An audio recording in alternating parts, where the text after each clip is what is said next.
I don't want to say the wrong thing. So last week, the new Kendrick Lamar album came out, and for the most part got rave reviews. I didn't think it was quite as strong as the last one, but the best tracks on it, like Duckworth, are masterpieces, and there's no doubt that he's still one of the best ones doing it. But the week before the album dropped, there was also a lot of critical discussion around his first single, Humble, and whether his message for black women in the lyrics was really as supportive as he thought it was. And then that led into an even bigger debate about what is and isn't fair to critique and what expectations are fair to have for our favorite artists. And one of the more prominent voices in that debate was another of my favorite artists, Mela Machinko. Mela is a veteran vocalist that's been on dozens of classic hip-hop tracks, and this week I got the chance to catch up with her and ask her why she felt compelled to dive into that cauldron of hot takes and give her 2 cents on the Kendrick situation. Okay.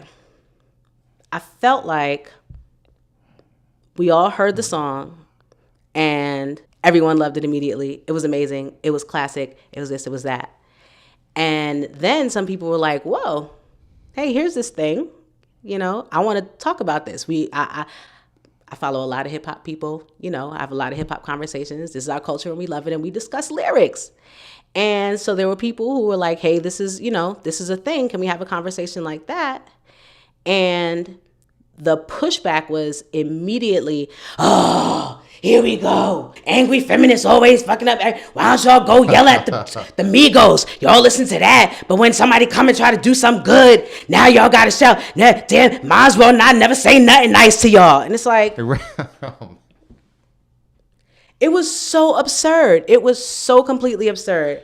And like, it feels like people are trying to silence anybody who would have a critique of their fave. People start flinging around, these negative titles that are inherently like meant to silence, like social justice warrior and angry feminists and all those sorts of things, trying to shout down these people. Their argument is, right, Kendrick is, this is a thing. He's saying he loves natural women. We want to see the real you, and you got a problem with that too? Well, then I don't know what to do. That's just it. And it's silencing a conversation that I feel like is a great one to be had. Right. Yeah, and I think people will say, as a way to dismiss the critique, y'all think Kendrick's going to be the savior. Y'all think this. Y'all think that.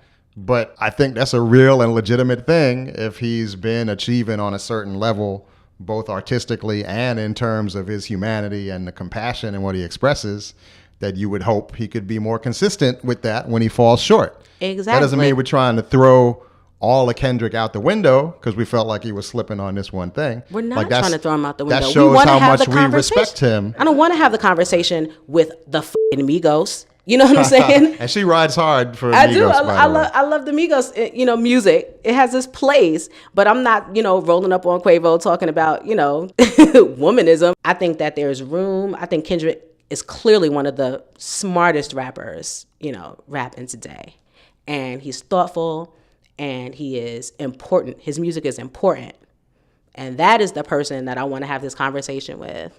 Who am I supposed to have the conversation with if it's not somebody who I do feel like there's a chance that I can, right, communicate with, and I do feel like you care. So I want you to understand how this thing that you feel like may be supportive is kind of harmful. And if you understand that, here's how you self-correct, because I do think that you care and you're trying to be supportive, and I love you and I think that you love me. So let's grow together. And while I was at the house of Machinko, I also picked her brain a little bit about a question I think a lot of artists and creative people have been grappling with, which is, how does the election of Donald Trump affect your creativity? What does it do to your creative drive and your sense of purpose when you try to create? It definitely, it made me want to make race music. Word.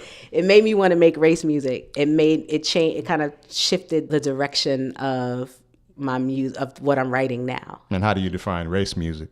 I define race music as music that is uplifting, that seeks to inspire some sort of movement, some sort of galvanization, and particularly my people. Race music, but also love music. That's very important. That's a huge part of it for me is, right, I fell into a deep depression when Trump got elected, and I tried to fight it. I did all of I got my nails done. I got a bottle of wine, and I sat and I listened to Sade, and I listened to but I just fell into a hole. And it's like, what do I do? And like, I really brought to sharp focus for me that I got to find my way to love me and love my people and transmit that love to those people. You know what I mean? So whatever that means in all of its forms, it's just, it made me want to go back and love. That sounds trite when you say it out loud, kind of. But it's true, though. And Mela and I talked about a bunch of other things. Maybe I can share more footage later on. But in the meantime, you can look her up on Twitter and Facebook, and you can check out a bunch of her music on Bandcamp.